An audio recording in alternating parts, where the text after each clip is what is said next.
Hello friends, welcome to my channel Miracle of God। जय साईं राम। साईं बाबा कौन है, कहाँ से आए हैं, चांद मियाँ कौन है, चांद मियाँ से उनका क्या संबंध है, क्या साईं बाबा सच में चांद मियाँ हैं? जानिए पूरी जानकारी शिरडी के साईं बाबा के बारे में। बाबा के बारे में कुछ ऐसी बातें जो आपने कभी सुनी ना हो।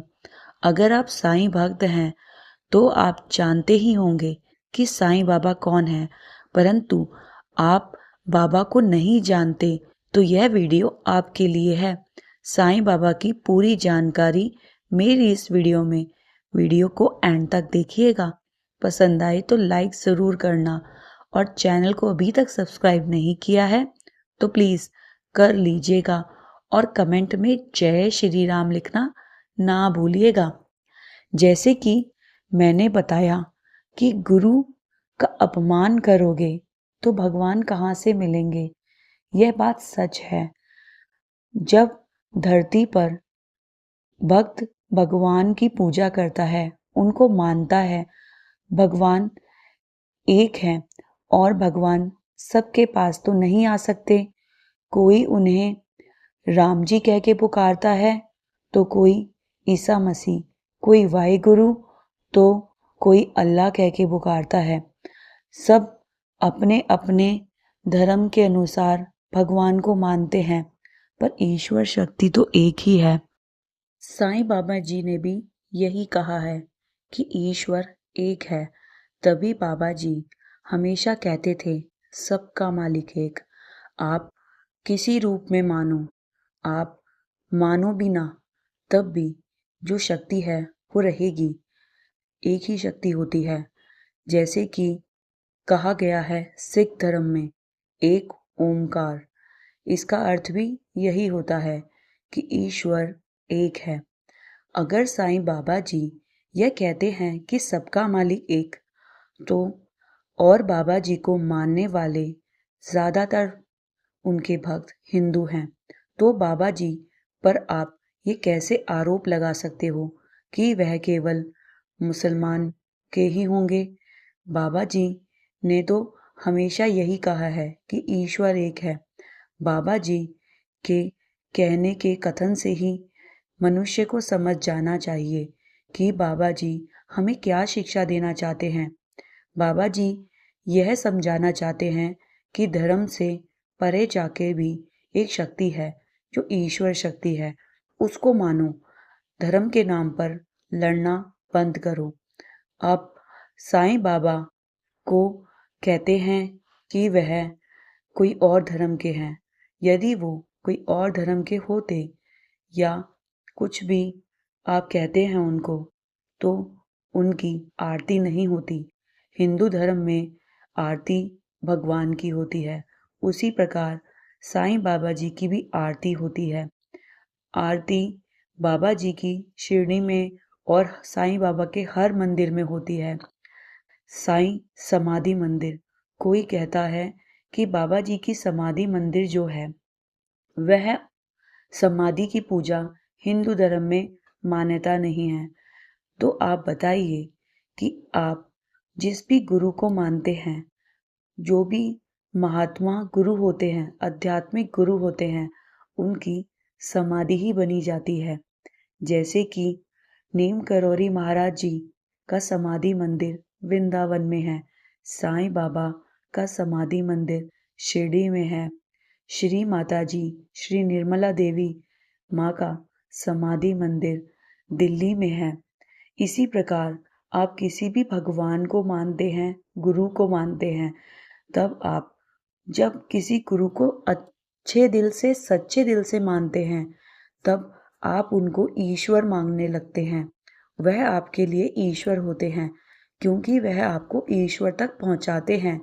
इसलिए हम उनको ईश्वर मानते हैं और यह सत्य है कि वह हमारे ईश्वर हैं, क्योंकि ईश्वर हर मनुष्य के पास नहीं आ सकते।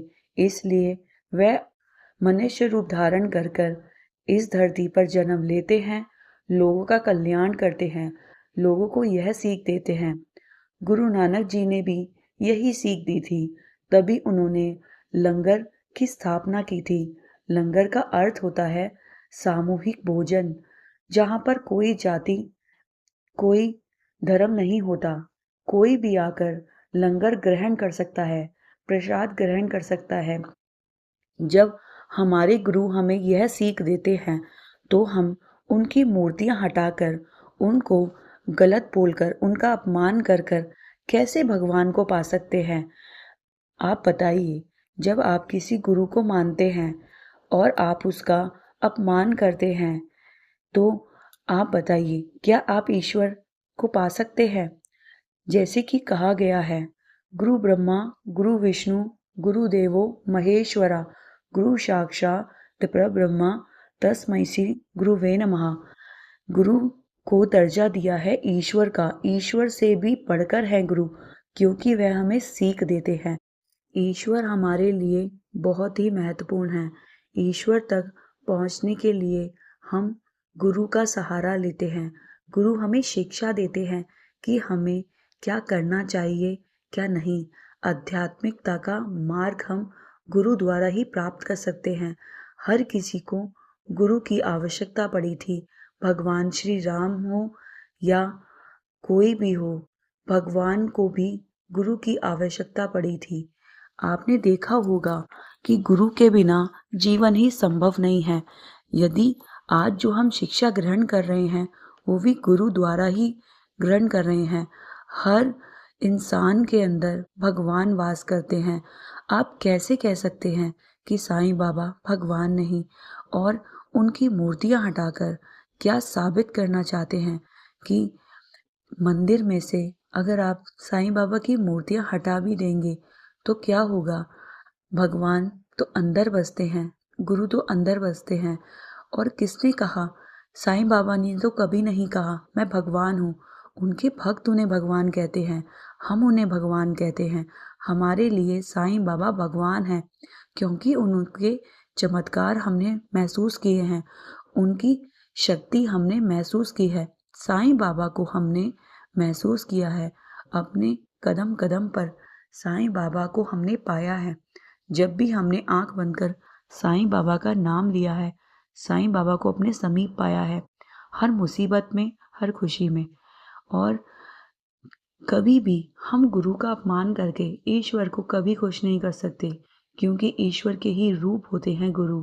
इसलिए आप कोई भी धर्म के हों या कोई भी जाति के हों, आपको यह ध्यान रखना चाहिए कि आप जिस भी शक्ति को मानते हैं, जिस ईश्वर को मानते हैं, उनके लिए किसी भी गुरु का अपमान ना करें। यदि आप गुरु का अपमान करेंगे, ईश्वर आपसे कभी खुश नहीं होंगे। यही मैं आपको अपनी वीडियो में बताना चाहती थी। और चांद मियाँ कौन है? चांद मियाँ तो शिरडी में साईं बाबा को ले जाने वाले पहले इंसान हैं, जिनका नाम चांद पाटिल था। जिनके भतीजे की बारात शिरडी गांव में जा रही थी, तब साईं बाबा उन्हें मिले। बाबा की चमत्कारी शक्तियों से खुश होकर वह बाबा को अपने भतीजे की शादी में निमंत्रण देते हैं, अपने साथ शिरडी गांव जाने के लिए आमंत्रित करते हैं। और बाबा जी उनके साथ शिरडी गांव में जाते हैं। तब वहाँ पर एक मंदिर है। मंदिर के पुजारी मालसापति बाबा जी को नहीं जानते, परंतु उनके मुंह से निकलता है आओ साईं। बाबा जी को वो नाम देते हैं। बाबा जी को मालसापति द्वारा ही नाम दिया गया था।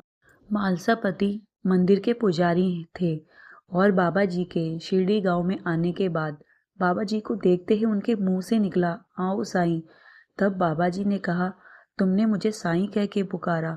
तब मालसापति जी ने कहा कि मेरे पिठोबा जी ने मुझे यह शक्ति दी कि मैं आपको साईं कह के पुकारूं। तब से बाबा का नाम साईं बाबा पड़ा।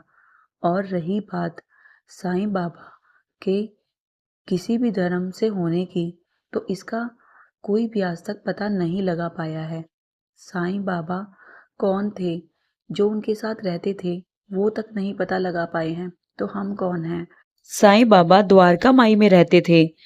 उनके हिंदू, मुस्लिम, सिख, ईसाई सभी धर्म के भक्त थे। साईं बाबा के पास जो भी भक्त आता था, जिसको भी मानता था, साईं बाबा उसी रूप में उसको दर्शन भी दिया करते थे। इसलिए भक्तों का विश्वास साईं बाबा पर अटूट हो गया। साईं बाबा कभी कभी अल्लाह मालिक कहकर भिक्षा मांगते थे, तो कभी कभी राम नाम का जाप करते थे। साईं बाबा हर त्योहार बहुत खुशी से मनाते थे। ईद हो या दिवाली, साईं बाबा के द्वारका माई में हर त्योहार मनाया जाता था। साईं बाबा अपने साथ सभी धर्मों के भक्तों के साथ बैठकर पूजा पाठ भी करते थे और खुशी खुशी सभी भक्त बाबा के सभी धर्मों के त्योहारों में उनका हाथ बटाते थे। और साईं बाबा कभी कभी संस्कृत के श्लोक भी अपने भक्तों को सुनाया करते थे, उनका अर्थ भी समझाया करते थे। कुछ ज्ञानी बाबा के पास आकर अपने ज्ञान का प्रदर्शन किया करते थे, तो बाबा जी उनको चुप करा दिया करते थे संस्कृत में श्लोक सुनाकर। बाबा को सभी धर्म ग्रंथ मुंह जवानी याद थे। बाबा को भगवत गीता हो या कुरान शरीफ, बाबा जी को मुंह जवानी याद था और वह अपने भक्तों को सुना दिया करते थे। तब भक्त चुपचाप होया करते थे और बाबा पर उनकी श्रद्धा अटूट हो जाया करती थी। साईं बाबा के जो भक्त उनके साथ रहते थे, वह नहीं पता लगाए कि साईं कौन है। बस उनके लिए साईं बाबा तो उनके भगवान हैं। जिसको भी वे मानते हैं, उसी रूप में साईं बाबा उन्हें दर्शन दे देते हैं। साईं बाबा सब परेशानियां दूर कर देते हैं। इसलिए आज भी साईं बाबा के भक्त उन्हें भगवान मानते हैं। साईं बाबा के सभी भक्त हैं, हिंदू भी हैं, मुस्लिम भी। परंतु यह दावा करना कि साईं बाबा मुसलमान है, यह गलत होगा। साईं बाबा सबके हैं। साईं बाबा आज भी आपके भक्तों के मन में वास करते हैं। साईं बाबा के भक्तों का पूरा विश्वास है कि साईं बाबा को चाहे कोई कुछ भी कहे, साईं बाबा ने कहा है, तू मेरे लिए कड़वे वचन सुन के तो देख, मैं तेरी जिंदगी मधुर ना कर दूं तो कहना। साईं बाबा ने यही कहा है कि तुम मेरे लिए कुछ बुरा सुनोगे तो लोग कहने वाले कहते रहते हैं, मैं तुम्हारे जीवन में मिठास भर दूंगा, परंतु किसी को कभी गलत मत बोलना। अगर कोई मुझे कुछ कहता भी है तो कहने दो, वह उसका कर्म है। बस तुम अपना कर्म करते जाओ, अच्छा काम करो, लोगों की मदद करो। इससे बड़ा कोई धर्म नहीं होता। लोगों की कृपा करो, उनकी मदद करो, उनकी सेवा करो, इससे ईश्वर खुश होते हैं। आई होप साईं बाबा जी से जुड़ी हुई ये छोटी सी वीडियो आपको पसंद आई हो। पसंद आई है तो कमेंट में जय श्री राम जरूर लिखिएगा। Thank you for watching. जय श्री राम। जय नेम करोरी महाराज जी।